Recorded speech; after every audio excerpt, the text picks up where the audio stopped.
हम सारी दुनिया। बीच हमें आज बोने दो, रोज उसे थोड़ा बढ़ने दो। छू लेंगे आकाश हम, मन के विचार हकीकत बने। सिद्धि फल से आनंद देंगे, कोशिश कर बढ़े, सोच बुलंद करे।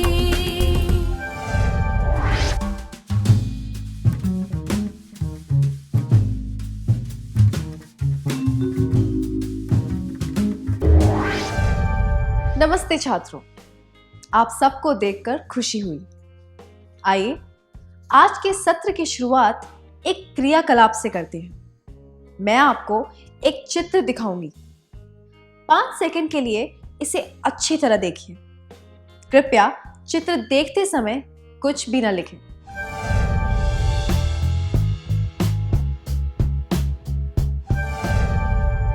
चित्र में कितने वर्ग थे? 9 वर्ग थे। कितने रंगों के वर्ग थे? प्रत्येक रंग के कितने वर्ग थे? 2 रंगों के वर्ग थे। 4 वर्ग नीले थे और 5 वर्ग हरे। जो चित्र केवल 5 सेकंड के लिए दिखाया गया था, उसके बारे में आपने इतने सारे प्रश्नों के उत्तर कैसे दिए?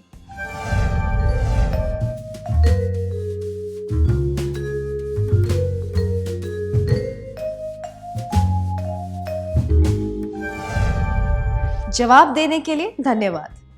अब एक और क्रियाकलाप करते हैं। अब एक चित्र 15 सेकंड के लिए दिखाया जाएगा। चित्र देखने के बाद आपको कुछ प्रश्नों के उत्तर देने हैं। आप तैयार हैं?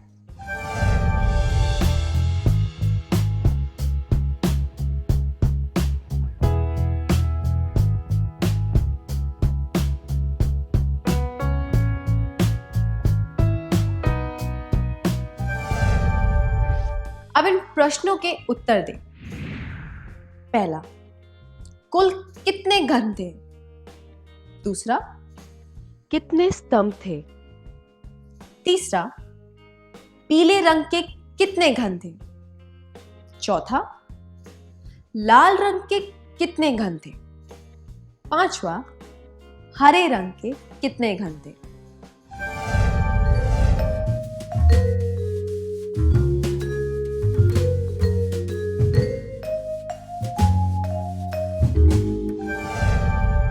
अब आपको वह चित्र फिर से दिखाया जाएगा। आप अपने उत्तर जांच सकते हैं।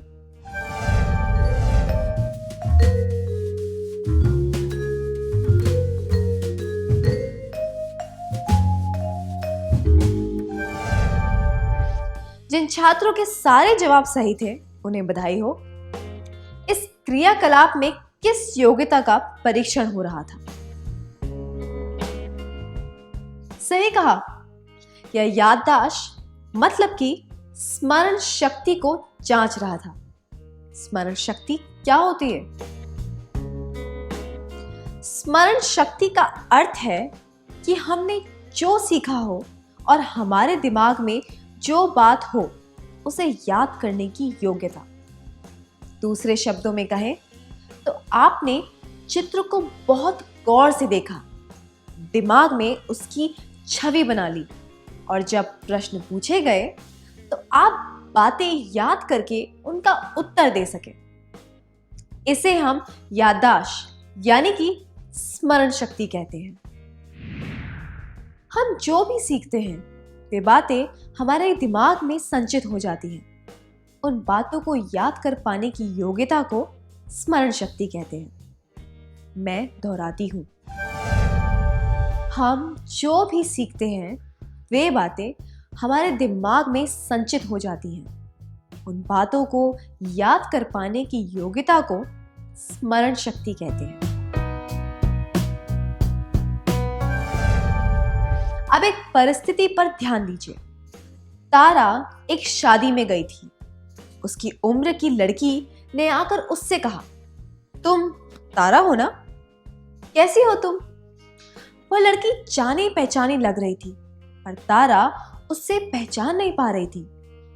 अपनी बुरी याददाश्त की वजह से वह शर्मिंदा महसूस कर रही थी, पर वह उस लड़की से बात करती रही। उसे लगा कि शायद थोड़ी देर में उसे याद आ जाएगा कि वह लड़की कौन है, पर उसे बिल्कुल भी याद नहीं आ रहा था कि वह उस लड़की से पहले कब मिली थी। तारा ने उस लड़की से पूछा, हम पहले कब मिले थे? जब उस लड़की ने बताया तो तारा को याद आया कि वे कहाँ मिले थे। तारा उस लड़की से कुछ दिनों पहले मिली थी।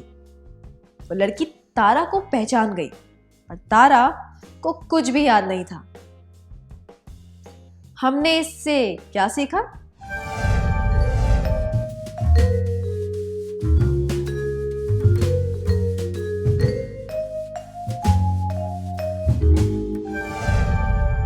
जी हाँ, हर व्यक्ति की स्मरण शक्ति अलग अलग होती है। स्मरण शक्ति हमारे लिए जरूरी क्यों है? आइए तारा का उदाहरण लेते हैं। अगर तारा को ठीक से याद रहता कि वह उस लड़की से कब मिली थी, तो हो सकता है कि उन दोनों के बीच का रिश्ता और मजबूत हो जाता। ऐसी परिस्थितियों में शर्मिंदा होने से बचने के लिए हमें अपनी स्मरण शक्ति को सुधारना चाहिए। जैसे स्मरण शक्ति से अच्छी तरह पढ़ाई करके परीक्षा में अच्छे अंक प्राप्त कर सकते हैं, वैसे ही स्मरण शक्ति से रिश्ते भी और मजबूत हो सकते हैं। अब आपके लिए कुछ प्रश्न हैं। आज आपने सुबह के नाश्ते में क्या खाया? आज पहले पीरियड में कौन सा पाठ पढ़ाया गया था? कल आपने कौन से रंग के कपड़े पहने थे? आप इन सब सवालों के जवाब आसानी से दे पाएं। कुछ समय पहले हुई घटनाओं की छोटी मोटी जानकारी को याद रखने की योग्यता को अल्पकालीन स्मरण शक्ति कहते हैं। अब क्या आप बता सकते हैं कि दीर्घकालीन स्मरण शक्ति किसे कहते हैं? सही कहा। लंबे समय की जानकारी को याद रखने की क्षमता कुछ दिनों से लेकर कुछ वर्षों की। स्मरण शक्ति के प्रकार: पहला, अल्पकालीन स्मरण शक्ति। दूसरा, दीर्घकालीन स्मरण शक्ति। आइए अब आपकी दीर्घकालीन स्मरण शक्ति को जांचते हैं। क्या आप ऐसी घटना याद कर सकते हैं जो आपके साथ कई सालों पहले हुई थी? मान लीजिए जब आप 6 या 7 साल के थे। वह कोई भी घटना हो सकती है, अच्छी या बुरी, जिसका आप पर बहुत गहरा असर हुआ हो। कृपया इसके बारे में अपने एक अच्छे मित्र को बताएं।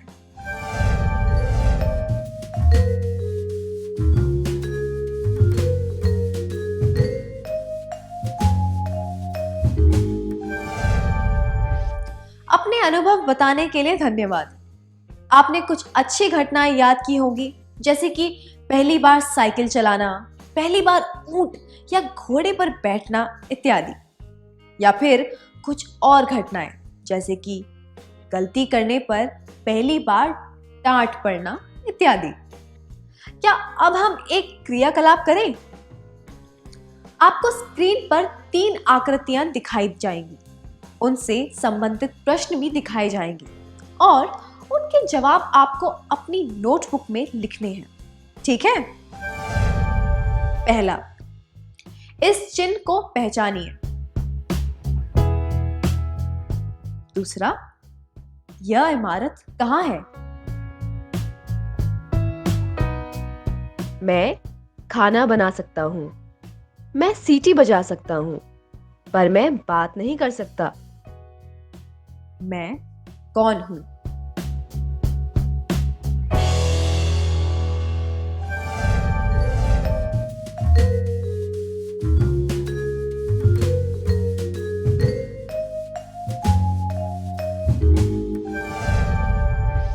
जिन विद्यार्थियों के सारे जवाब सही थे, उन्हें बधाई हो। सही जवाब है, वह चिन्ह LIC का है। वह इमारत आगरा में है। एक प्रेशर कुकर खाना बना सकता है। सीटी बजा सकता है पर बात नहीं कर सकता। आप किस चीज की मदद से इन सवालों के सही जवाब दे पाएं? हम जिन चीजों को अक्सर देखते हैं वे हमारे दिमाग में दर्ज हो जाती हैं। वे आसानी से हमें याद भी आ जाती हैं।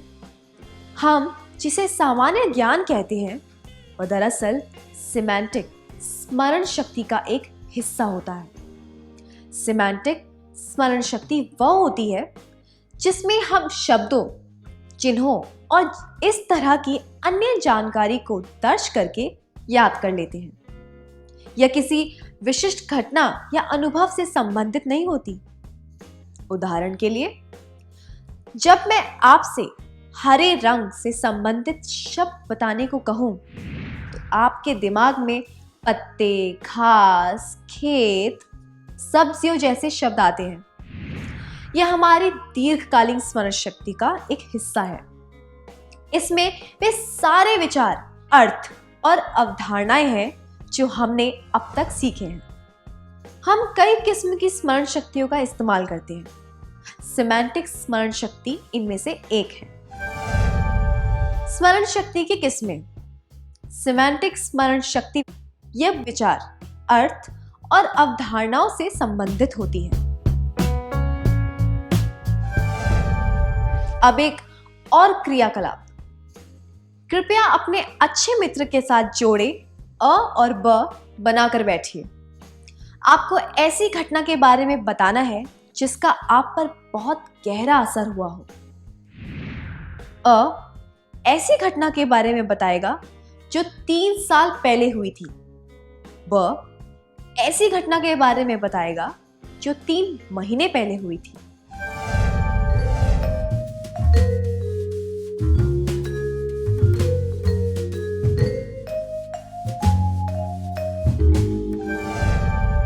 धन्यवाद।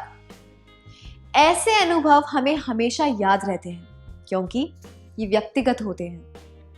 प्रासंगिक स्मरण शक्ति हमें उन घटनाओं को याद रखने में मदद करती है जो हमारे लिए बहुत व्यक्तिगत होती है।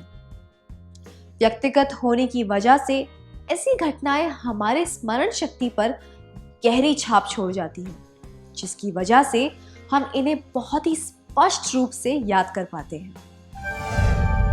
स्मरण शक्ति की किस्में। प्रासंगिक स्मरण शक्ति हमारे व्यक्तिगत अनुभवों से जुड़े होती है।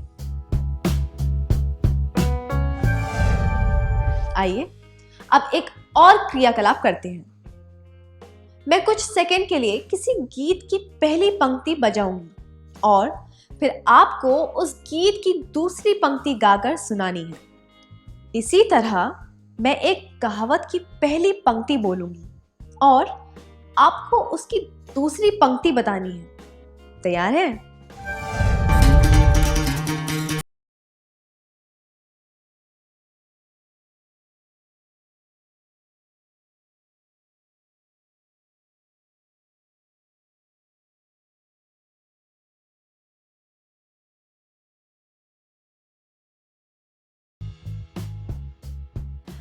जिसकी लाठी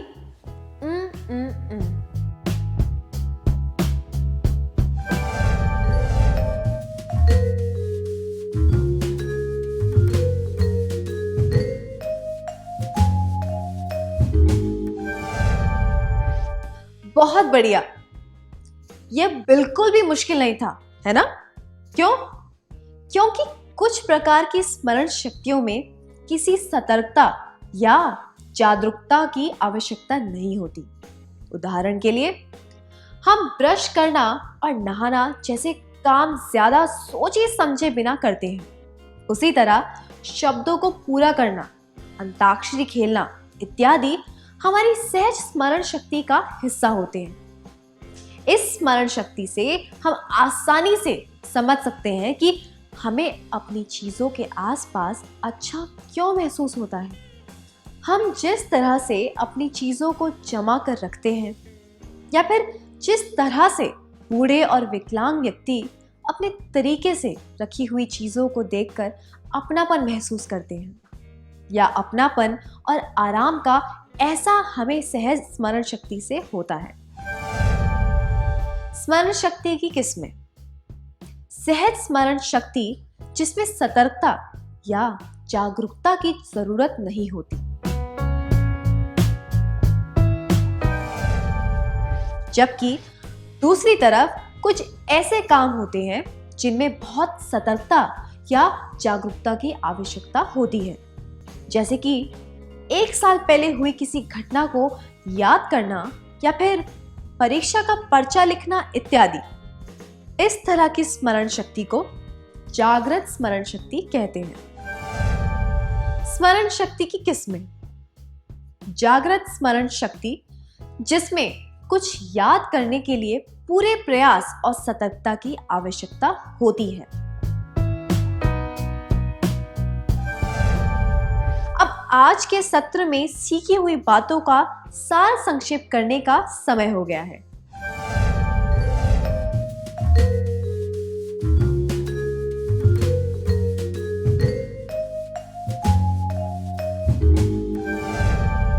हम जो भी सीखते हैं वे बातें हमारे दिमाग में संचित हो जाती हैं। उन बातों को याद कर पाने की योग्यता को स्मरण शक्ति कहते हैं।